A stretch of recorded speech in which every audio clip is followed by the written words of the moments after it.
Ladies and gentlemen, welcome to the home of Bearded Games. The following broadcast has been rated not suitable for younger viewers or those of a sensitive disposition. For those of you still here, sit the fuck down and shut the fuck up. I would like to tickle your beard.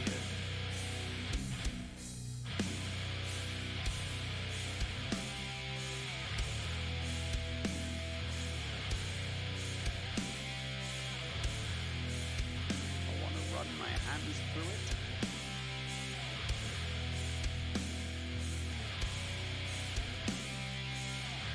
And use it like a cat uses a plaything.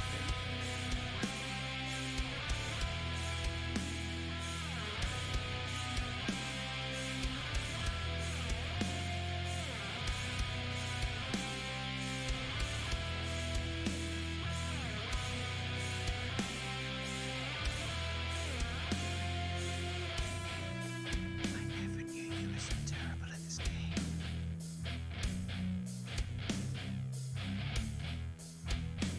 Why are you always wearing that damn hat? What are you hiding underneath it? Tell me, I have to know.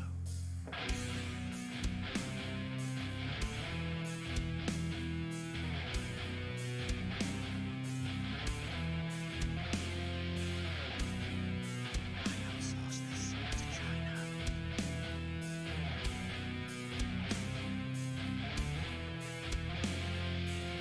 Because of your fraction of what you paid me. Let's play Game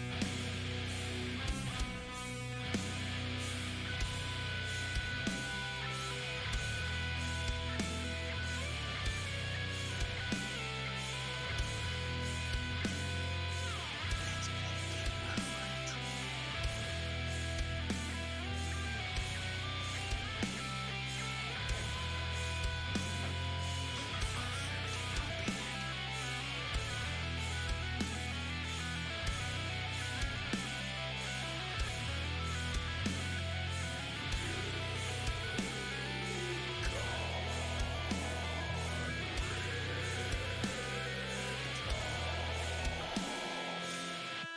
Bearded Games would like to remind all viewers that we do not accept any responsibility for sleep deprivation, broken limbs, busted eardrums, or any and all physical and mental injury caused while engaged with the channel. No purchase necessary. Typical APR 14,000%. While stocks last. See in store for details. You must keep up repayments on your mortgage. Actual value 0.01 pence. Academia is not a country. What's up, guys? How are we all doing? We are just waiting for these guys' intro to finish up. But welcome, pleasure as always. This is episode 2 of Cantina Banter. We've changed the name from the Holo Chronicles to Cantina Banter right now with the Golden Girls, as you can see.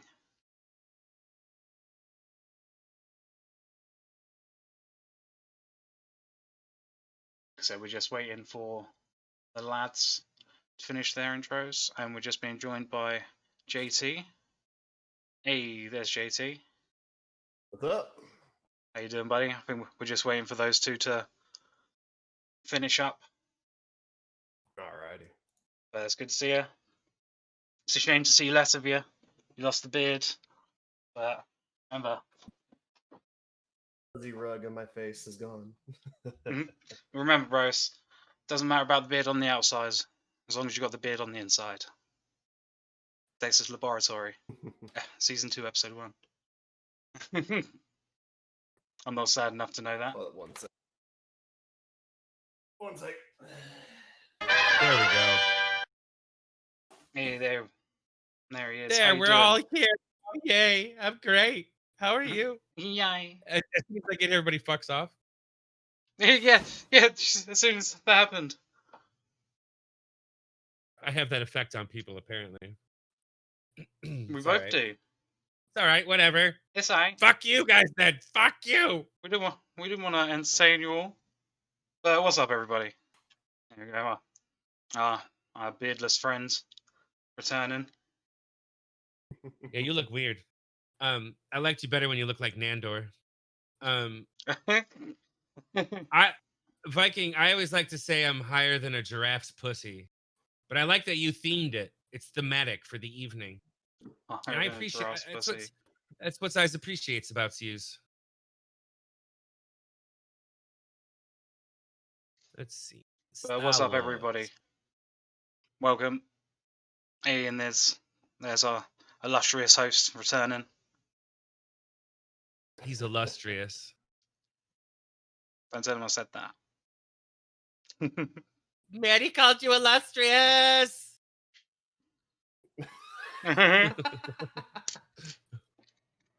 Hello. Hey, illustrious one. How you doing, buddy? Hey. Good. Another evening of Star Wars talk on Cantina Banter. Hey. Beep, boop, beep, beep. And we've got quite a bit of stuff to talk about this evening. But before we get into the main talking point tonight, which is going to be, of course, the High Republic stuff, previously, like right before the stream started, we were talking about Phantom Menace stuff. And Tom, why don't you tell them what you have Phantom Menace related? I didn't. It's funny because like I own this or these, and I never really considered like it a thing because when the new movies came out, okay, so like when episode 1, 2, and 3 came out, obviously I was of the age where I knew how expensive the Star Wars toys were, and I owned most of them, and I had opened them and played with them throughout my life. So when the Phantom Menace came out, I was, what was that, 99 that it came out? 98? When did that come out? 99, 2000, yeah. Yeah, somewhere in there. So I had already graduated high school. I was like, 22, 23 years old. I knew that I was going to have to get these toys. So when the movie came out, like I was in the lines like at midnight at Target and shit, buying as many of the toys as I could. And at my parents' house in a tub, some of them have been affected by water damage, I'm told. Although when I looked in there, I didn't really see any, but they're in a plastic tub now. I own every single in the box unopened Phantom Menace toy from the line that came out when the Phantom Menace came out, with the exception of Rick Ollier, as I was saying, because he was a poser. Nobody Fucking wanted poser. to play. Yeah, Nobody wanted Rick Ollier. Nobody wanted Rick Ollier. So I have all of them except for that one. I also own a VHS copy of the Phantom Menace that came as a special edition, and on the With the inside is film. with the cell. I have that. Yeah. Yeah. The quote unquote film strip. Yeah. Right, See, yeah. So I'd say the only kind of claim to anything about the movie on when Phantom Menace was released was my parents knew a guy. Everybody like either had somebody in the family or a family friend that get like cheap DVDs, cheap games, videos and stuff. and we got a really crappy VHS of Phantom Menace about 5 or 6 days before it was released in cinema. Because back in the day, there's like things weren't like released globally, were they? They weren't like, oh, it'd be like, oh, it's out like January 3rd, like on this in this country, but it's not out until February over here, sort of thing. So I had a VHS of Phantom Menace like a week before it was released, and like I was like. Welcome to the home of I was Bearded like Games, making with your stupid host, like Star Matty Wars P. quotes to my I'm friends Commander before Shepard, it came out, and this is and I my was favorite doing my best stream to on Twitch convince TV. them that I was a Jedi. Because I was like, I just You are a Jedi, Matty. I was doing my best, but it was that's like that's the only like claim to the actual movie I have. And what's up, Florida Deer? Thank you so much. I know, right? 35 months the and deer. Look at and that. a tier 3 as well. Absolute beasts. I like it. I like it a lot. That's awesome. Congratulations.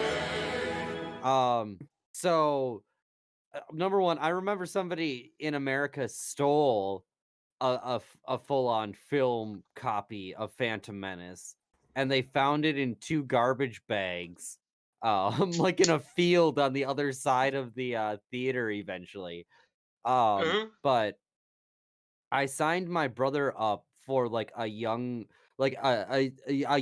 Star Wars fans newsletter, right? It's like one of the first times that you could like sign up for a newsletter on the internet and they would like actually mail it to your house, right?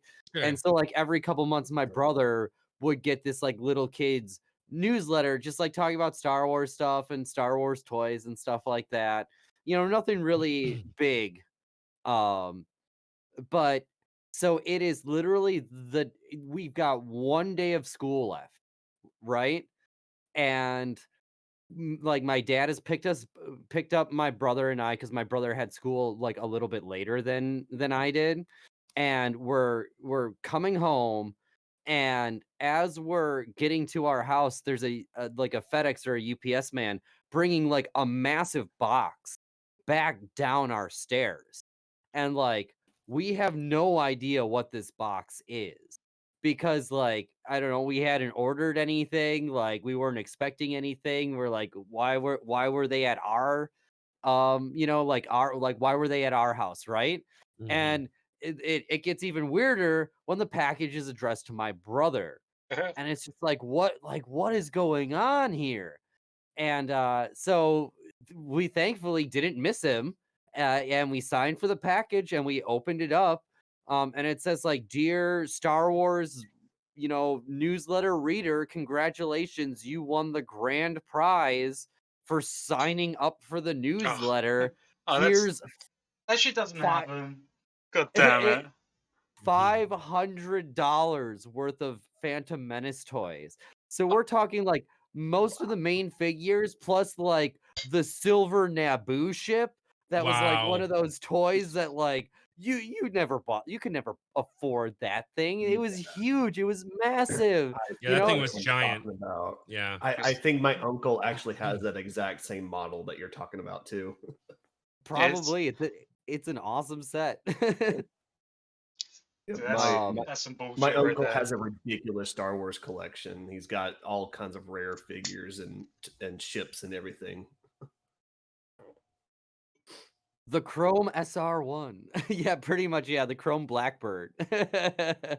um, but I mean, so we had just gotten like a puppy like earlier, like a couple months earlier, and one of the few ships that my mom had been able to afford for me was the Anakin Pod Racer, and the dog actually chewed up the blades on the Pod Racer. And so when we got this box, we actually got a brand new Pod Racer in it, Oh, and that's awesome. that was the one thing that my brother let me have, even though we all enjoyed, like, we just enjoyed the hell Yeah, but out that of was those. your bit though. And Yeah, that Yeah. was mine so again. how many older brothers have you got? I just have one younger brother, One young actually. okay. I signed my brother up because I wasn't old enough, or I was too old. Like, Oh, because you okay. had to be below. I had just turned 13, and this was for 12 and below. So Alright, I one of was those, yeah. Star yeah, Wars I for was a kids. teenager. Yes, like, well, and yeah, I did kind of fall out of it like after Phantom Menace, because I was just like, I'm not sure if I really like this anymore. And I tried to grow up, and then by Revenge of the Sith, I was fighting my friends with lightsabers, waiting for the premiere. You're the chosen one. But yeah, getting $500 worth of Star Wars toys the day before summer vacation starts was like that was a highlight. That was a huge fucking highlight of like, man, like, what are we gonna do this summer? I know, we're gonna play with Star Wars toys. Yeah, no, that's Your fantastic. parents were probably super relieved too. Like, oh my God, this is a fucking feast Yeah. in right. disguise. Oh my God, their whole summer's taken up now, Right. and we don't ever have to pay for these. That's awesome. I think That's the so one cool. the one like thing that I had a full collection of at one point. Do you remember when things like Doritos and Whatsits were doing like Star Wars Pogs and Tazos? Oh yeah. I had the little the actual flick book, which it was like 50 Tazos, and like in it I had all of them, and like the number 50 was like the super rare one. Like if you had like a mint condition one, it was like 250 quid or something. But I I managed to steal one from like some kids that were like just like fucking throwing them up a wall, and this thing was like, it was scraped to hell, but it was like the one that was like in super bad condition, but I had like all 50 of those, and I still had I had the Han Solo ID card attached to it and stuff. And that shit was awesome. I remember when I took off, I had the Han Solo ID like on me in my wallet, because when you're 11, you needed a wallet for some reason. You To know, have your Han Solo yeah, ID in, of course.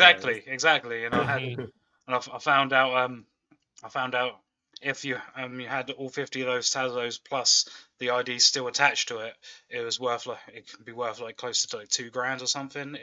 If like all 50 were in like perfect condition, you could like sell like separate ones, which were they're like I had like a misprinted one that was like I think I sold that to a vendor for like 50 quid because I was at a convention as a kid, and I just know now as an older kid, like as a fucking grown up. So I know, I absolutely know. Like I probably got stiffed, because it was like probably like misprint because it was like star rods. There's like WRAS on around the sides on like just so it was like a genuine misprint or some shit, and I'm pretty sure I got screwed, but 50 quid. I was like 10, 11 years old. You're rich Nothing to forever. sneeze at. Yeah, Yeah, that's like a video game. Yeah. exactly. Speaking of wallets, I still have the same wallet I've had since sophomore year right here. I'm 27 now. So this thing has been through a lot. I didn't have any Star Wars identification, but I do still have, and it's from like when it originally came out. My student ID for Xavier's School of Gifted Youngsters. My X-Men ID. That's fantastic. That's pretty dope. Don't mind me. Oh, you eating sold here, your guys. Nintendo 64? There are a couple things. There are a couple video games. Like I had the special edition of Fallout New Vegas, and I sold that. And I really wish I would have held on to that, especially with the legacy of New Vegas now. But yeah, nothing else really about Phantom Menace. That like the Mountain Dew cans. Did you get? Oh well, you didn't. You don't. I don't think even have Mountain Dew in the UK. No, not. I was like, it's kind of a new thing over here, and I know I know it's not the same ingredients, and I've got American buddies that have been over here said it like our Mountain Dew tastes like absolute dog crap. I have a Mountain Dew that'll make Biz jealous. You want to see the Mountain Dew that'll make you jealous, Biz? Sure. Oh, and a Jones Cola that might make you jealous. Gamer fuel. Game. No, I'm saying about the only other little thing about Phantom Menace that I brought up earlier. I remembered so if fans of Final Fantasy, it's like throughout all of Final Fantasy, there's a Biggs and Wedge character which was a homage to the Star Wars series. In Phantom Menace, there's one like guard, like pilot guard that comes into one of the meetings in like Padme's room or something like that, and one of the center meetings, and there's a guy called Sid Highwind in Phantom Menace, and it's the only time he pops up. But I just thought that was a nice little. I was not Highwind, Sid Rushing, but then just the name Sid. It was a reference to. I'll put that into Final chat for you Fantasy. guys. Yeah. So first, the Jones Cola that I have, which was a promotional item for that little game. Oh, sweet. So it's a Jones Cola, and it has Raiden on the front, Metal Gear Rising. God, That's the I Berry love Lemonade. Oh. And then the other one that might actually make you jealous is the Amanda Mountain Dew can from Japan. Like it's a Japanese one. Oh wow. And yeah, and it's like Amanda from the Peace Walker series, and it's all in Japanese, as you can see. That's so awesome. So this came over from Japan. But That's yeah, sick. so so out my depth when it comes to like fucking memorabilia and shit.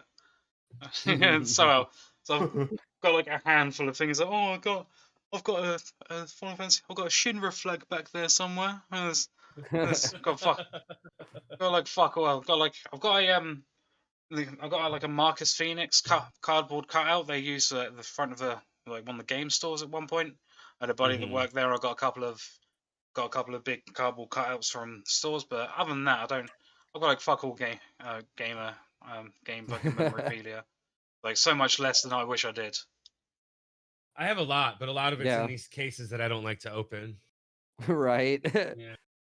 It's like no touching. Yeah, it's pretty much like they're in there. There's a bunch of dust on the shelves in there, and I'm like, I don't want to open it, so the dust can stay. It's fine. You have a Warcraft movie poster. That's awesome. I have all of the Lord of the Rings movie posters for whatever reason. Oh, like they were Lord of the Rings sent are to. amazing. Well, so I worked at a theater that never did actual movies. We did like plays and stuff like that. It was a second run movie theater in the 90s. But even before the movies came out, we got the teaser poster and the final poster for all of the Lord of the Rings movies. And so like I still have them in the original tubes because I want to get That's them like awesome. professionally framed. But when Empire Strikes Back turned 30, the original artist did like a reprint of the poster that he drew, and they did like a limited pressing of them. It's like 250, and I got one of those. Wow, And that's so that awesome. is like my living room piece. That's my That's pretty living damn room cool. poster. Because I absolutely love it. Followed this as he's got all the books in the first print, the Swedish translations, That's awesome. which is pretty cool. Wait, like But of the do Lord of the any of y'all Rings? I'm assuming so, yeah. Do any of y'all have a Darth Vader sprinkler? Sprinkler. Oh my god. No. I at one Not point I gonna had say I the do. Darth No. Maul money Um, box that if you put how a coin about- in it, it just started flicking around. How about I this? How about a Star Wars Darth Vader M&M fucking gumball machine? Oh fuck. Dude, like every once in a while, I- like somebody's M&M collection will like end up at a thrift store, and it's just like, why are M&M. people so fucking obsessed with M&M shit, man? Like, I don't know. I didn't pay for this. This is something that somebody bought. dude, Brian, speaking of Thrawn, my friend just sent me this Fucking don't. wonderful figure, Fucking don't, bro. as well as a completely custom figure because they've never made her, a character from the Thrawn trilogy, Mara Jade. Yeah, no, it's So, like me and Biz were friends when the day started, and it's on sketchy grounds. The second time he's decided to show me that. I do have the little M&M figures. Nice, you do. What? That's awesome. What's with the fucking The chocolate empire. The I love it. Chocolate Empire. Well, I'll give you that, guys. We've got a lot of impressive memorabilia, but the one thing that I'm most happy to own is my professionally made Matty P action figure that I keep with me everywhere that I go. Fuck's sake. I make sure that I bring it with me because it's my favorite thing in the world. sitting behind in front of his favorite leaf. Not favorite leaf because he enjoys it, but he likes the symmetry of the leaves. He enjoys Yeah, the way it's that they true. look. They look very good. But this is Maddie, and this beard, ladies and gentlemen. This is a limited edition because this beard is colored and painted by none other than the Flaming Monocle himself to help give it the Matty P look. I love that you have to move it every time you have an interview. I had an interview yesterday, so I couldn't keep it back there so that it couldn't be seen during my interview. That would be great. Like, hey, yeah, so I'm applying for this position. Is Hey, what's that up, weedy BB? leaf behind you? What's up, Squeegee? I can't hear you guys for like 10 seconds. I apologize. What's up, Squeegee? What's up, Beefy? Welcome, guys. I do have my own Matty, and if this thing had batteries in it, it lights up. Oh my fucking god. The I've weed got- leaf lights up like green. I've got my own Matty, but it's like just like a scale version of me. See? It's actually pretty fucking good. Welcome back. I got this two of the two. Oh, go ahead. I'm sorry. Oh fuck. Oh my God. All the old plushies. That's Remember like not these? even Wicket. That's the weird one with the teeth. Yeah. Yeah. I and, my and this is supposed to be Chewbacca. Oh, that's adorable. Crappy off brands. r/crappy off brands. but I mean merchandising. Like Merchandising. it's still got that Look Star at it. Wars tag on it. It's still official merchandise. Well, it's funny that you say it because of this the Spaceballs thing, but I read on Reddit recently that the only reason that Spaceballs was allowed I to knew be this. made was because Mel Brooks and George Lucas came to an agreement that he could make Spaceballs as long as there was never any merchandise sold. Yeah, no, Correct. no for toys. Spaceballs, no toys. Because And they'd be essentially identical, especially with like how low quality like the toys back Kenner then toys were. Yeah, the Yeah. Kenner toys were not high quality looking. They were fun toys, but they were certainly not looking. They didn't look great. But yeah, so that was the only way they were able to make that movie, and he agreed. And that's why there's that bit in there about all the merchandise. merchandising. Yep, Yeah. absolutely. So, since the last time that we have met to talk about Star Wars, last week we talked about the epicness of the movie and film universe, and since then they have announced the gigantic book slash comic slash magazine universe, including a book that's already out. It came out today, apparently. So Oh, did it? yeah, it's not even coming. This new thing is upon us. And what essentially they're doing is it is the High Republic. And this is not going to be any sort of film thing. This is only going to be literature. And it is at least 8 different authors at this point. Essentially all telling a mega story through this brand new uncharted territory of Star Wars, which is set 200 years before Was it the just 2? Skywalker saga. I thought Yeah. it was more than 200, but Well, the end of the High Republic is what this is focusing on, right? did we want to show off, because I don't think we can get in trouble for that. Did we want to We can play the watch trailer. Yeah, we can play the trailer. Yes. Who wants to pull that up? Think of It's literally in the Discord, so I can get it. yeah, just in case like 4 people then started sharing their screens while I'm Oh. moving. I been listening to the Star Wars playlist that I have on Spotify, and right now, Ahsoka is back playing. It like has like hints of the Imperial theme in there with like her own song. Oh, it's so crazy. Good. And it's horrible. How can you haven't read it yet, Matrix? Like, Oh, wait a minute. Exactly. Like, don't say something's bad unless you've actually tried to, actually take part of it. Okay, so got this. Can you guys see that?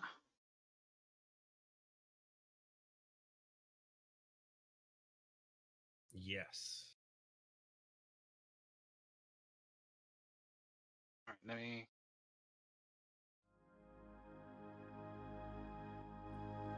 We are the guardians of peace and justice. Beyond the stars is a near endless frontier. Our order is meant to shine its Sorry. light playing the video. I can see it. in even the darkest corners of the galaxy. Oh, right, there it is. There, we found an evil that none of us had trained for, that threatens all we know. I like how that one creature looked like a Marlboro from Final Fantasy. Mm-hmm. Yeah, centuries. I remember seeing they teased there he is, fucking Yoda at the end. We knew that. An interconnected mega story. For the survival of the Republic. So it'll be a Marvel the comic. fate of all Yes, Jedi. correct. That's cool. All For the Marvel control comic stuff has been of the Force fantastic. itself. I've loved it so much. Yeah, I forgot that they also do IDW comics too. So there's 2 different comic series going on all at once. Jesus.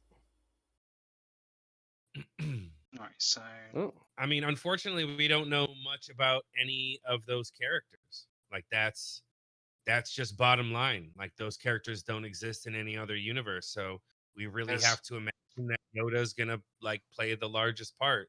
So yeah. Well, number There's a- one, there's a there small is no. breakdown. You want Golden Age of the Sith instead. I absolutely. I mean, that might be what they're starting with the Acolyte. Right. Yeah, because Um, they're saying the Acolyte's gonna be taking place right near the end of what the High Republic is like canon's about. Yeah. So it's Right. It's supposed to be like 100 and some years after where this all stuff is happening. And I listened to the live stream where a lot of the book creators were talking about the different stories that they were making and everything, and a lot of them actually revolve around like one big event that happens. Like that's how a lot of them start out. Is because it's going to be like a Jedi Big Bang type thing. It's It's like the called the disaster, or so. It's Great called the Disaster. Great Disaster. Yeah, I watched the same thing. Yeah. No, But Or we I don't didn't know. manage I to didn't catch finish it. it. Yeah, I watched most of it. I don't think I'll watch like the last 10 minutes or something, but they were like talking about some of their characters within it, and I'm definitely interested in several of them. Hell, I might even pick up the one that's supposed to be like a young adult one, like more for like younger kids. I mean, just because it actually sounded kind of interesting. Well, And you say that, but Rebels was supposedly Rebels and Clone yeah, and Wars Rebels was fucking awesome. Yeah, was it Yeah. well, so that like, I mean, anybody who wants to be like, oh my god, this is bullshit, they're saturating the market, like this really reminds me of like that 90s heyday, because like people don't remember that like after Return of the Jedi, Star Wars really came back in its heyday through publication first. You know, like the comic books and the books like Heir to the Empire were what kept Star Wars and Star Wars fans going through like the really crappy times, you know, like when they weren't really doing anything with it, when we didn't know what was coming. And like, so this seems to me like a different way of doing things, like bringing like the trials of the Jedi, you know, how there were all like the young, like the teen books that were like Luke Skywalker training that next generation of Jedi, right?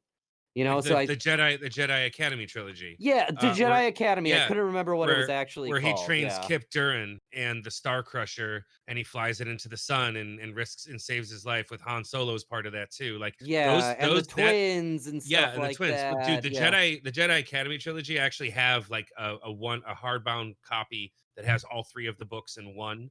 I know, and I it's want one it of my too. favorites. It's one of my favorites. I want it. I read the soft. I actually borrowed like the soft cover versions from a friend of mine to read, and I don't have any of them myself, but I want to get that hardcover version that's got all three of them. I've had that for decades.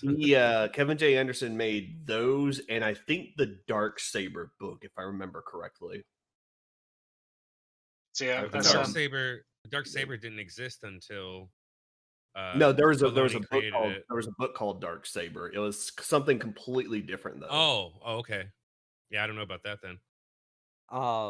But so the other thing that I think that they might be drawing in from the expanded universe, and I can't remember what it's called, but they're like, one of the things that they mention in the longer thing is they really wanted to explore like what scares the Jedi like outside of the Sith. And like also in the expanded universe there were like those creatures that like, you know, essentially were immune to the Force, right? Like it was almost like a Borg type creature, I think, that kind of like assimilated things as it went. The name escapes me. I just can't remember it. Are you thinking of the one from KOTOR, or no, like this is like, it's the thing that like the Vong, yeah. Oh yeah, Kanan knows what I'm talking about. I'll tell you what, the one thing that I will admit is I didn't get enough into was like the actual literature, so a fair bit of this will fly over my head, so I do apologize. Which it does annoy me, but I just never had the chance. You know, like it. So and this brings us to our next point, which is what they're doing with the High Republic now, because there's not going to be anything film related. Like this is, I mean, we're going to get some crappy. I truly believe that we will get some crappy stories out of this, because the literature ground, I believe, is like the biggest staging ground for like the primordial ooze, right? Like they're going to be throwing out those stories. They're going to be figuring out what characters people respond to, what characters people don't respond to, and then they'll slowly start bringing those characters more into the foreground and probably giving them movies and stuff like that, right? Well, if they're good, I mean, if they're told well enough, and I mean, I think that like they're putting a lot on, you know, Filoni and Favreau's shoulders, and not because they're going to be in charge of it, but because of the the train that they've gotten going. Like, they're going to be in charge of the main shows. Like, they're doing Mandalorian, obviously, and they're going to do the Boba Fett, and they're also Right. doing Ahsoka. So like those And three are going to be They're the they're and handling the Skywalker. the Rangers of the High Republic. That's theirs Oh, as well. right. Okay, so they're going to be in charge of a lot, and they're putting a lot on their shoulders and a lot on their success. So I hope, like, I was talking about this the other day with somebody else, and I think that what they're gonna, I hope what they don't do is follow the EA model, and where that is, they find success in a particular video game franchise, and then they oversaturate. And Yeah. I'm concerned that they're going to oversaturate. Like when they announced, 15 new Star Wars projects, like my dick was just as hard as anyone's. Don't get me wrong. Like I was there with you guys freaking out, Maddie and I, like as that Yeah. shit was getting announced, like we're freaking out to each other, like, oh my God, did you see this? And we're watching shit together because he's streaming. It was insane. That day was crazy. But I worry about a lot of these projects, and I worry that they're getting in over their heads. I feel like maybe this might be too much, and I Well, guess we're gonna see. It well, like it seems like they're trying to do the Avengers in book form, which is weird because the Avengers were in book form first. Like they're really trying to make it this sweeping interconnected epic already, and that really worries me. Instead of Yeah. like just letting these people do their individual stories like in the Star Wars universe, they're like kind of almost forced to connect them in ways. And I don't they're think all already those talking about, connections, yeah. and they're already talking about Ahsoka, Mando, and Boba having like some grand like three-way show meetup same at with like the next Christmas, not same with the 2021, but Republic. next year. Yeah. And so like so I was actually watching this really incredible, it's her name is like Lewin Ellis. And she did this incredible breakdown of the Hobbit trilogy. Okay. And why the Hobbit trilogy failed. And one of the biggest It's a lot of issues that reasons. I mean, there are there are dozens of reasons. And one of the biggest reasons is that like tonally, the the Hobbit is such a different story from the Lord of the Rings, right? But Completely. like they needed to like the studio decided that this movie that does not tonally match it needs to match, right? So they need to put in these like interconnected things, like the one throwaway line of Gandalf saying, "Oh, I need to go deal with the necromancer." Spoilers, that necromancer ends up being Sauron, and Saruman and Gladriel have to go on this epic little adventure. It doesn't it connects things in a way that like we didn't need Yeah. them connected, right? I mean, Battle of the Five Armies. That movie was essentially squeezed out of 5 or 6 pages because It's a the war half a was literally chapter. Yeah. the war is literally only 5 or 6 at most pages long, and Right. it's like, and then the whole like Legolas being included, and it's like the elves, most of the elves in general. It's again, Well, as if it wasn't bad enough to have created Arwen for the movie. Now you've got to like throw Legolas into the fucking Hobbit. Like I never understood that either. It was just, I mean, a lot of it seemed forced. I mean, I'm not going to talk shit about Lord of the Rings movies because they're pinnacle of filmmaking, basically. Like they're pretty great films. But oh yeah, no, you're right. oh You're no, right about the Hobbit. the Like Hobbit's yeah, come something completely different. Yeah. yeah, the Hobbit like especially like knowing what Guillermo del Toro had planned as opposed to like what Peter Jackson kind of begrudgingly made, because if he didn't make it, no one else was, and he was super fucking tired and didn't want to do it in the first place. But like just like with these Avengers movies, like one of the things that did attract me to all those different Star Wars books was like you had like Galaxy of Fear, which was like, you choose your own your adventure, and you got to see like the horror side of the galaxy through the eyes of people. And then you Mhm. got to see like the Thrawn stuff, which was like the actual continuation. And then you had like the good teen stuff like the Jedi Academy, and you see like all these different things coming in, but like sometimes they contradicted each other, and that was okay. Mhm. Like we as Star Wars fans from like almost the very beginning, like have had to deal with the fact that like Luke Skywalker's been in 8 different places sometimes, Yeah, and these exactly. particular characters, and like in this timeline it says that C-3PO was activated then, and this was activated, you know, then, like, and so like there's always been a mess, but like that's because it's always just like fun letting people tell their stories, right? And And so like that's why all of that got swept under the rug as legends, wasn't it? Because so much contradict each other. Which I get that, and that's why I also appreciate Filoni so much, because he slowly started like drip feeding legends related stuff into Clone Wars and then into Rebels and now like into Mando and stuff. You know, so that's it's literally this spaghetti, you know, you're throwing it against the wall and seeing seeing what's what gonna sticks. stick, Yep. you know, and like, so I will say that like it's cool, you know, from what, you know, I watched in like this hour-long thing on all the writers talking about it. You know, I think it is cool that they are trying to kind of quell that, you know, beforehand. Like they are trying to kind of tell all these different stories, but still kind of make sure that they aren't, you know, stepping on each other's toes and contradicting each other. So we'll see how it goes. One of the stories that they said they were telling was they were gonna go for like the Knights of the Round Table kind of Arthur style. Yeah. See, Um, it's like Yeah. that would be amazing. Interesting. so like Done that's a story correctly. I'm interested in. Yeah. I just Um, discovered something really cool about one of the things they're coming out with when I was looking up one of the pages. So they have like 2 different graphic novels coming out. Like one of them is by American creators, but then they have another one that's actually got artwork done by a Japanese artist, and it's very yeah. like anime styled and everything. It's the same artist that does the story and artwork for one of the Bayonetta mangas and a series called Tiger and Bunny, which is like a superhero series. And I'm like, I thought that artwork looked familiar, and now I'm actually really excited that they're the ones doing the art for it because they're really good at what they do. It's the Edge of So Balance, I'm right? excited for that. Mizuki Sakabara. Yeah, Mizuki Mizuki. Sakakibara. Yeah, I can't pronounce, but yeah, I just seen that up there.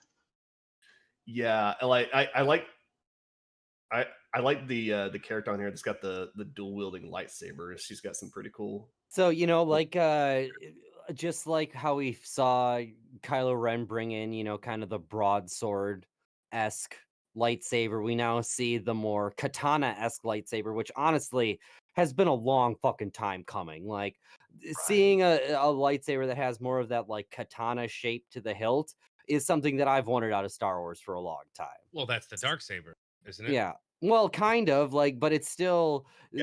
this is more straight up like katana style. Yeah, this is Like this is the one you were hilt. referring to, right, JT? Yes, yes. Yeah. I sent the picture in Discord too. If you want the Oh, full image there. So I was just sharing the screen because I've got the news Yeah. article up here. I think this was the other graphic novel, the monster on Temple Yeah. Peak. Yeah, the Monster Temple Peak, which the artist for that one has worked on a lot of Doctor Who and Star Trek stuff before as well, which is pretty cool. So I like to see how they scroll up a little bit. more stuff. Oh, never mind. Go down. The other way. Because the one underneath it. Oh no, that's not it. But yeah, I can't remember which is the one that came out today. It's something the last something.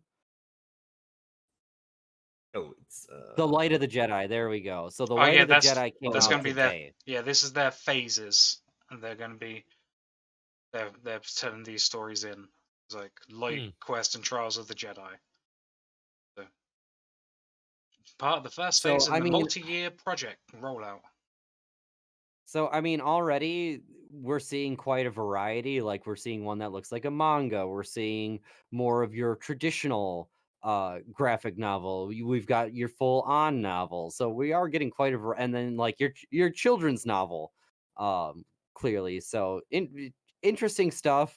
Like I said, it's kind of that more like if we can get people reading, I'm all for it, you know? Like I always loved reading Star Wars books growing up. Like it was sometimes even better reading it than watching it because you really did get to imagine so much more of it, right? Yeah, no, I am. Did you I've ever not read read properly any of in the old years. Star Wars manga? I never read any of the old manga. No, I've read some of the old Marvel comics, but not the old manga. No. Yeah, yeah. God, I used to have some of the manga copies. I don't know what happened to them, but there was definitely something different with the Star Wars manga. In fact, there was a store near me. I went into it a few months ago, and they actually had Japanese versions of 2 of the volumes, and I kind of wish I picked them up. I wonder if they're still there. I want a Japanese New Hope poster still. I just love the kanjis that just say Star Wars on that classic original poster of Luke Oh standing yeah, with Oh the yeah, I've seen that blaster poster. and stuff. Mm-hmm. oh yeah, yeah. Foreign posters are pretty dope sometimes. Oh yeah. My friend actually has one of the Revenge of the Jedi Oh, posters well, as well. I know they did a reprint of that poster. So it made it a little easier to get a hold of for the reprint version, but the original version, yeah, that one's a butt to get. Yes, DA. Every week we have a Star Wars type podcast thing that we do. Talking right now. Welcome. Just hanging Talking out. Star Wars. Talking about the new do we High- all have High Empire Republic at stuff. War? The video game. Do we all have? Because I know I've played. I've got it. I've got it physically, not on Steam. I need to buy it on Steam. I do not Sure. have it on Steam. No, I don't have that Republic Commando either. I have to take a look. Oh, you need it. Well, Yeah, we'll 'cause- definitely be playing some Star Wars games in the future as well. Heck, Yes, I'll help you buy it if I have to. Let's get squadrons for everyone. Yeah, that too. Like when it goes on sale again. I was actually thinking I might start rolling through some like different Star Wars games like after this like go live, and because you inspired me, I've got those the Super Star Wars, like all of those. I've got all of those games now. Good luck. One of the first streamers I watched on Twitch actually ran the Super Star Wars games. So I remember as a Good kid. luck, Maddie. I remember as a kid, a neighbor of ours knew a cheat codes you did on the main page, and it'd bring up a character select of Han, Chewie, and Luke. And if you chose Luke, it would start you off at the first level with a lightsaber. And I can just remember I can remember the pattern of like input you had to do. But it's just like it's one memory I remember is like start like, and the game wasn't any easier, as you know, even when you get the lightsaber. No fucking easier, but just you had the choice. the lightsaber was, especially in that first game, is the biggest fucking troll, because the level that you get it on, it's like you have to shoot. Like you have to be shooting. Like using the lightsaber in the level following you getting the lightsaber is like the ultimate troll. And one of the reasons for that is that the Super Star Wars games in particular were designed to be rental games. So they like that's why like the first level is like insanely easy, and then like the difficulty like slowly ramps up as it gets like worse, because it was they wanted you to just keep renting it. So yeah, I remember because the armor is 3D printed with matzah. I actually think I have 2 of the Super Star Wars games physically on SNES right beside me over here. I have all 3 still actually, and I've got my laser discs of the original trilogy with. Oh, I think wait, which version is it? Is it the definitive version that's got the better quality, or is it the other version? It's the definitive version. I think to answer Beefy's question more so is like because the armor like as time goes on from literally from Clone Wars up to the original trilogy, Clone Phase 1 armor was fairly resilient. Phase 2 was less resilient, all the way up to Stormtroopers because the numbers just kept on expanding. They were just cheaper and cheaper because there was the number. They stopped like using things like Durasteel and stuff, and it was just like super cheap manufactured armor just to cover the actual millions they had by the time it was the Empire. Yeah, but there's never a Star Wars movie, anyone in any sort of stormtrooper outfit or clone trooper outfit takes a shot and doesn't like get hit. You know what I There's a mean? great It's a couple, there but one of my favorite fan films is like it like starts with a bunch of rebels like blasting their way through a corridor, and then like the door shuts and they escape, and then like a bunch of stormtroopers come running down the hallway and they're like, oh man, they like got away, and then there's like a stormtrooper like injured, and they're like, he's like, hey, and the stormtroopers are like freaked out, they're like, he's alive. he survived. What do we do? What do we do? This has never happened before. Dead? What? That's never happened. Fucking brilliant. Yeah, Lucas has always been very good about like Lucas was very good about fan film stuff. Before that, also Stormtrooper related. They did Troopers, which was like Cops, an episode of Cops, but with Uncle Owen and Aunt Beru like in a domestic like dispute was one of them. Another one was like illegal droids, and it was like it must have been the people that did Mystery Science Theater, because the Jawas had Tom Servo. And like I remember back in the day being like, oh my god, they've like got Tom Servo, like this is what a crazy crossover. I think I've seen that. I've seen the Aunt Beru and Uncle Owen. When you said Troopers, I was thinking of that that one that was it College Humor does. That's like an obvious parody of Star Wars.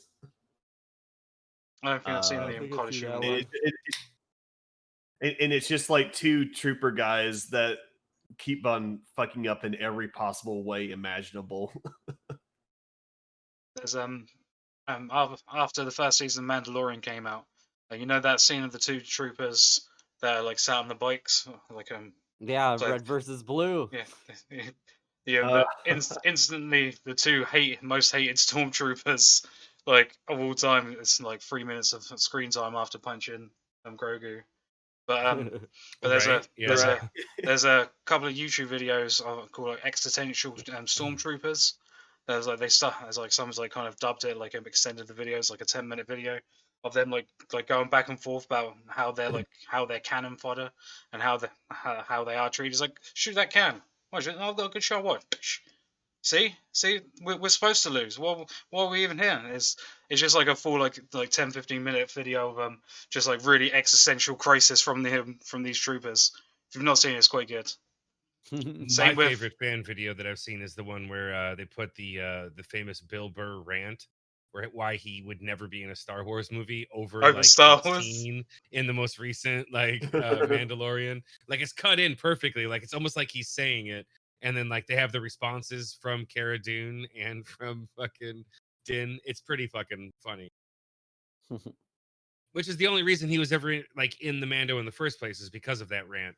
It was like funny. They did it for the lulls. Yeah, Favreau thought it'd be hilarious if you do, and it's because they were buddies. So they're like, yeah, let's do it. I have to say the second episode they brought him in for, like, they did a lot with his character, and I really love that. I think he started to fall in love with the character too. No, I saw definitely. him. I was watching. I watched Cobra Kai season 3, which is a whole different thing. We can talk about at some other point. But I was just hanging out and I was watching, I think, Beefy stream, and my girlfriend was asleep. So after that, it automatically played this thing hosted by David Spade, where it's like a Netflix like thing, and it talked about like your like Cobra Kai had the kids on, and then like after that, the point is that after that they had Bill Burr on, and he was talking about like F is for family. But they also talked about the Mandalorian for a second, and the kind of like, asked him a pointed question about like the fans of Star Wars, and he didn't even have anything mean to say. He's like, they're just super into it, and they really, they look for they look for these, errors and these continuity things, and they're, it was just like, it was a totally different Bill Burr, like than it was like in that earlier recording of him like totally talking shit about Star Wars. It was almost like he's done a 180. Like, yeah, I talked a lot of shit, but I just gotta pay my bills for a long fucking time now. Yeah, these Star Wars guys, they pay pretty good. I don't know, they pay pretty good. I saw him. I saw another interview where he made the point of, so look, he's a comedian by trade, and it's like, the simple fact is, he made that joke about Star Wars at the time because Star Wars was what's popular, and he knows it was going to get a reaction. And I was like, yeah, he wasn't a massive fan, but the shit at the end of the day, it was mainly a joke, and as he got proved wrong, he said, "I'll hold my hands up. It is something pretty fantastic once you actually really like read into it and learn it." And again, with that second episode, kind of blew me away because I didn't realize Bill Burr had range. It's like he's a comedian. It's like that's always like a nice surprise that out of nowhere. It's, oh fuck, this guy. So that was a good scene. That was acting. Yeah. Did you play the Battlefront 2 campaign? Yes, I did. That's what I was about to pull up too, right there. Yeah, Operation Cinder. The fact that they tied Operation Cinder into the visual universe outside of the video game, like acknowledging a Star Wars video game. Yeah, because on a Star Wars. Well, it's not the TV first show. time they did it because of the Dark Troopers. Oh yeah, well, Dark Troopers. True. Yeah, They but like first appeared in a game. Oh, yeah, going back to the enough, first yeah. Bill Burr episode, when they're on the Razor Crest on the way to the prison to break out their Twi'lek buddy, when they're asking Shion if the Mandalorians are all what they're up to be, and they say like ask them about that like something 5 or something, and they say a particular area, and he says I did what I had to do. That place where they mention is one of the level missions, one of the planets or bases in the Jedi Outcast games. That's is it? That's actually one. That's one of the they it's like I can't remember, it was like something 5 or something. As I did what had to be done, and that's a level from Jedi Outcast as well. Sweet. So I love that stuff. They just keep, again, it's like they take a handful of Star Wars spaghetti, throw it at the wall, see what sticks, and just pick and choose just these little, as I'll referencing Delicious here. bits. Well, I mean, that's the thing is like if you're like, here's the thing: if you're writing a story, if you're writing a story and you have like all of the stuff that you can pick and choose from, because it's not like Disney's going to tell Filoni no. Right. Like you point. can't. Right. No, we don't want you to bring in this. Like Mara Jade, no way. Like if he was like, yeah, Mara Jade, they'd be like, okay. They don't give a fuck. So like you have like all of these. Find a way.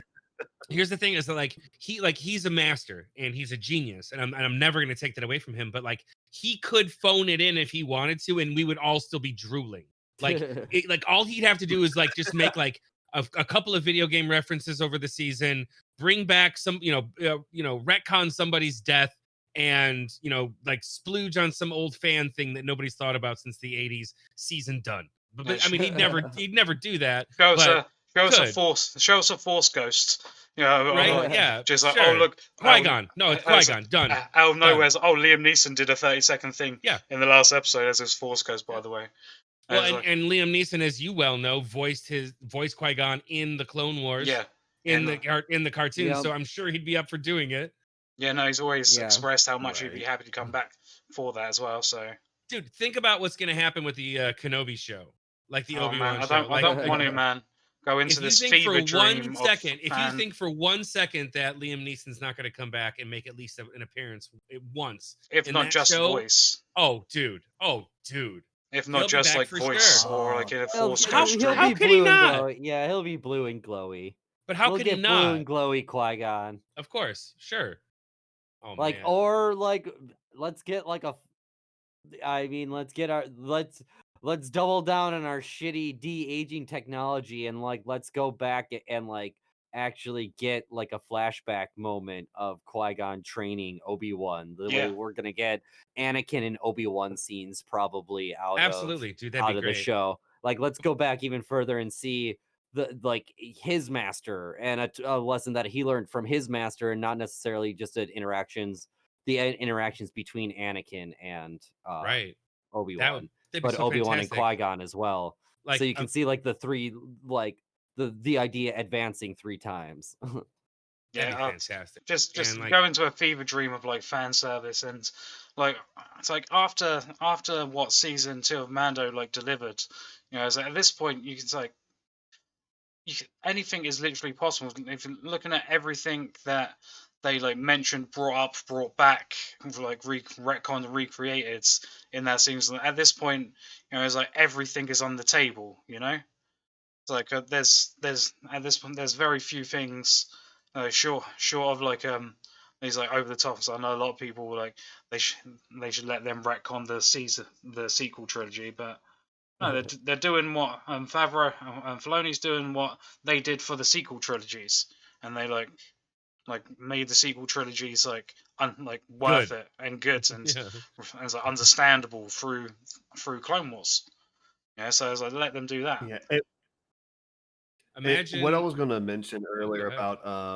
about with the episode with Bill Burr, in the reference to Battlefront with the Operation Cinder, I love that was actually the reason behind him leaving the Empire was because of the events of that, and I have to wonder if think about it, it's like how many Imperials actually left the Empire because of what they had to do during that. Like, are we going to get a little more of that later on at some point or not? Well, I mean, But it's the first time. I just like it in general that was the reason why, and it definitely gave a bit of like some character development for his character in that one particular scene. And you know that he went through some shit that no person should really have to go through. Oh, It's one of the exactly. first times that they've humanized the Empire. Like, not often do we get to see the other side of the Empire. It's always all business, all business. Yeah, We're gonna kill you. exactly. Like, He's they're business. never. Yeah, no, he's business. Hi, business. They're never humanized. We never get that. So like, this was like one of the first times we've ever actually seen that, and like the descent among the ranks. So yeah, it'd be good to see more of that, more humanization of the Empire.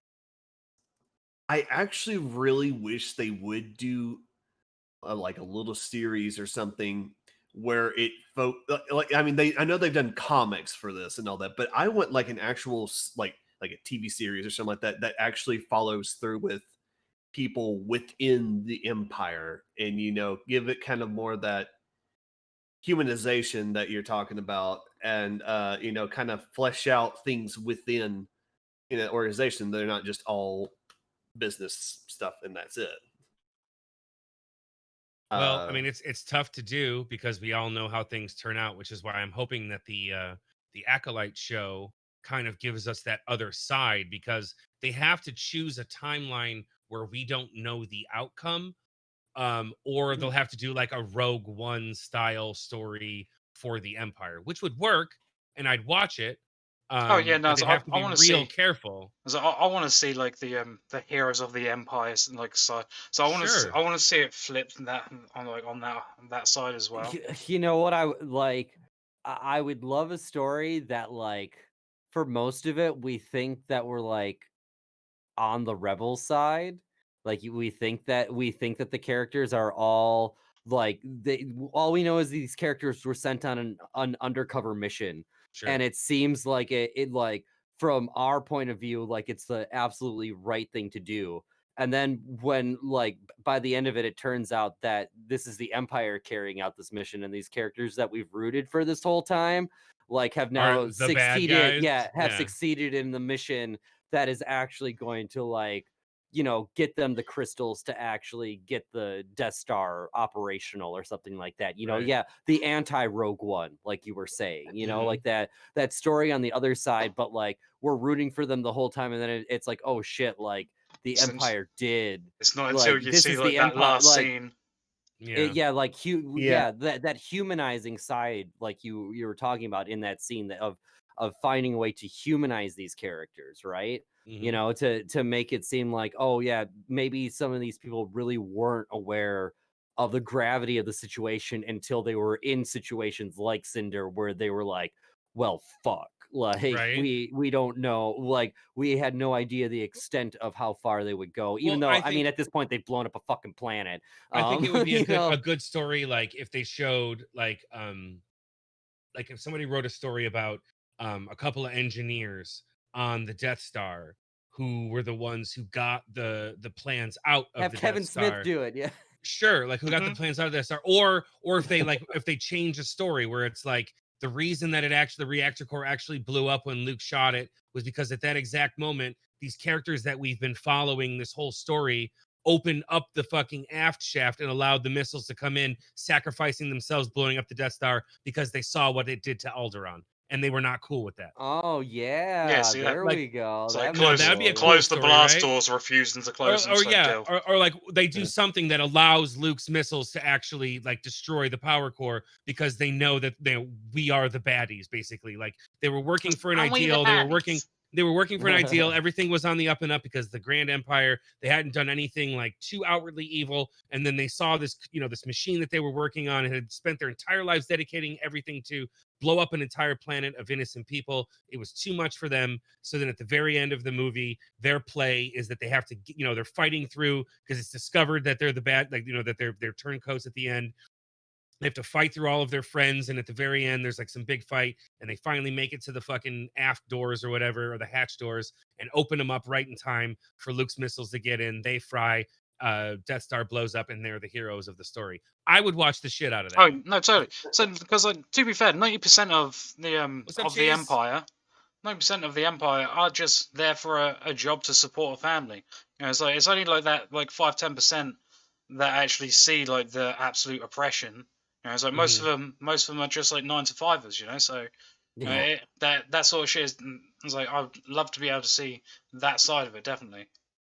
Yeah, The full propaganda side. Yeah, exactly. absolutely. And like in Rebels, the Mandalorian and Battlefront 2, like we got little bits of the kind of like inner workings, like the people that are within the Yeah. Empire. And Or all don't say that, and, too like, much about Rebels though, because of Yeah. Biz. Watch out. Biz will punch you. I'm not saying like there's little bits of stuff that you kind of get in Yeah, there. Deep dive of the ISB. There's a lot about that stuff. But we really need like an actual like straight up series that follows these kind of characters just like strictly, and I think that Yeah. would be great if they ever explore that. Another reason I like Solo is that little beginning stuff where he gets his name because he's just registering to be a top. Like, yeah, people had to sign up. People just had to sign. Like, oh, and he just doesn't know, so he's just like, oh, fucking Solo, whatever. Like, we see like just a straight up Imperial bureaucrat. Yeah. I love that's the one part about that I love is that Don't worry, did Cheese. y'all ever read the Solo trilogy books, like the I'm young forever Han Solo taking care of trilogy? it, Cheese. I promise. It will be I right have here not, no. and held and Okay. taken care of forever. Don't worry, Cheese. It's in the In the- best hands in it the- could be, other than yours. Sorry, I don't mean to interrupt you, but No, you're good. the person who previously owned this in chat is asking about their lightsaber, Oh no, and you're I'm good. letting them know that it's in the best hands that it could be. It's perfectly taken care of. It's got its own stand. Everything's all good with this baby, so don't worry. Until I show But up. You're all and jealous. Take it from but you. I take it from you to add to my collection. Right? Hello there. But in the young Han Solo series, in it, Han actually does join the Empire, and he actually gets up to the rank of lieutenant at one point, and he actually meets Chewie within that too, and saves him from getting like whipped by like a laser whip shit, and that's how they meet. And I love that in the Solo movie, that's almost exactly how they met. He joined the Empire, and he met him in like a slave labor camp and all that. And I'm like, Yeah. yo, that's almost exactly what happened in the books. I love that they actually kind of they took a little bit of that element to it, and they incorporated it into the story, and then just do a completely different. Yeah, I wonder if they intro added for that it. on the first, second, or 12th writing of that movie, or which Right. director decided to put that in. I wonder. Regardless, I like that they actually did put it in. I thought that was pretty cool. No, it's great. I mean, I'm just giving that movie shit. I'm sorry. I will. I know. I love all things Star Wars, and I don't need to prove that to anyone. But I can't with that movie. I cannot with that movie. It is on the level. It's better than Wonder Woman 84 by a long shot. But it's that's your shit stick. Your shit Dude, measure stick. Wonder right Woman now. 84 is the shit stick for life now. Like, I mean, so it's like it's it's like no Wonder longer Woman a better love story than Twilight. No, it's Look, a better dude, movie it's than 84. Wonder Woman 84, Thank you, Cheese. I love it too. Manos Hands of Fate, and then The Room. but Wonder Woman 84 is down here under Manos Hands of Fate, which is widely considered the worst movie of all time. And then The Room by Tommy Wiseau. Isn't that what it's called? The Room? I believe so. Yeah. Yeah. So Oh, it's hi, under doggy. both of those. Right, shall we Yeah. wrap this one up for the evening? Yeah, we're gonna wrap it up for the evening. So thank you for talking Star Wars with us, everybody. And yeah, Indeed, we'll be love. back next week, and maybe we'll find some game action. Otherwise, I got it working, but I couldn't play it because it really hurt my eyes. I did get Dark Forces 2 going, and if we don't want to play that, I say we just watch all of the amazing cutscenes because it's got like the live acted cutscenes Yeah. and stuff like that of it. I'm I absolutely think down. personally, I think that's fantastic, and I mean we definitely need to do that. But I think that what we should do, one of the things that we should do, whether it's this week or coming up, is we need to do like a kind of a scene by scene breakdown and synopsis of all of the movies, and we Sure. need to start with episode 1, and Sure, it should and be episode 4. No, I don't mean chronological order. I mean in movie order.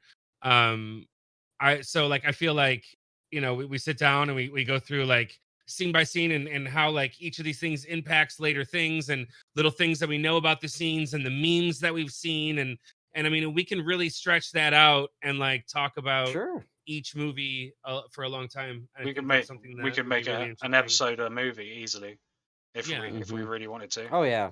So I mean episodes of Mandalorian we can do that for as well. Absolutely, Yeah, exactly. Like that's what I'm saying. Like we just plenty go through of talked about. Yeah, that's what I'm saying. We go we've through got all of them. We've got 9 movies. We've got 7 series of Clone Wars. Right. We've got 4 of Rebels. We've got 2 of Mando right now. We've got 2 so of Resistance, and we can laugh about it. Watch Rise of the Skywalker again. Well, I mean, so like we'll do it together. We'll do it. Do we have to do Resistance? Wolfie.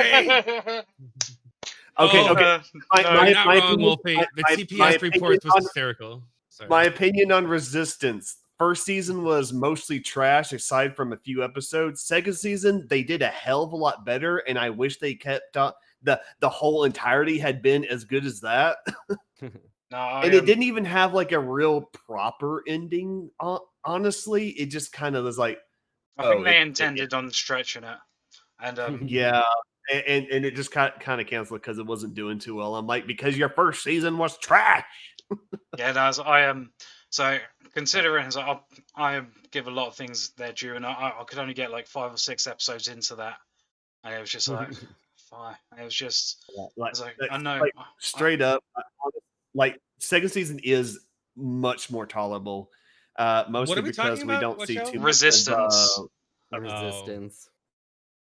Yeah, what is that one alien dude that Kaz always or what's his name always interacts with? He's really weird and awkward.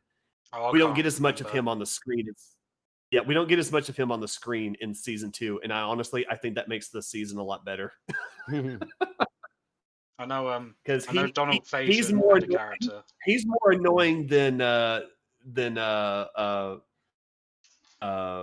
oh god, my mind just went Jar Jar for a second there. Jar Jar, thank you.